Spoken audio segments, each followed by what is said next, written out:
Hey, my friends, welcome back. It is time for the Morning Mindset. It's time for you and for me to get our minds aligned with the truth of God for this day.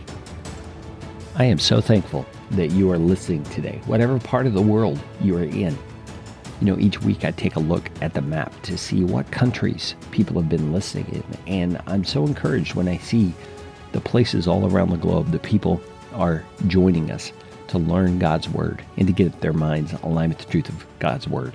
I see today people are listening in Turkey, in Iraq, in Jordan, in Saudi Arabia, in Oman, in Iran, in Pakistan, in Azerbaijan. There are just places all over the Middle East and Asia that the Morning Mindset is being listened to. And if you're in one of those countries, I would love to hear from you. You can always reach out to me, Carey, Carey, at careygreen, just like the color.com. All right, today we have a couple of different sections of Proverbs chapter 26 that we're going to be looking at, and they all have to do with deceit or trickery. Let's read them. Verses 18 and 19 say, like a madman who throws firebrands, arrows, and death is the man who deceives his neighbor and says, I am only joking.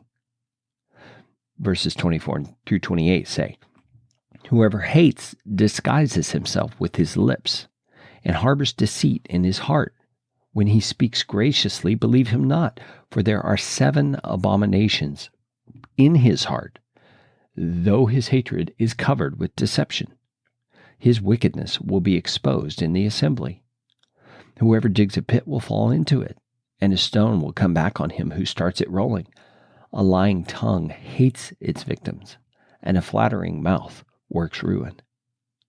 Now, as you can see, these two sections have all kinds of examples of deceit or trickery that's being perpetrated by the person in view. And Solomon uses the descriptions of different things to apply to this person to help us see the damage that a person like this can do. I love, especially in verses 18 through 19, this picture of a madman. So you're thinking about a person who is not in control of their own mind, is not able to think straight, and they are throwing what he calls firebrands, arrows, and death. Okay, so a firebrand would be like an arrow that's on fire, like you've seen in many Hollywood movies. So a firebrand, an arrow, and death are being thrown about by a person who has no control over their mind.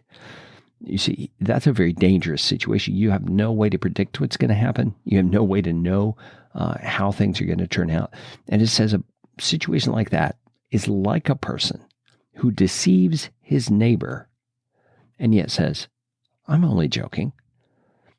Deceit is such a harmful thing because it is a distortion of what is true, what is really going on. Now, that may sound like the most elementary statement in the world, but stop for a moment and think about that.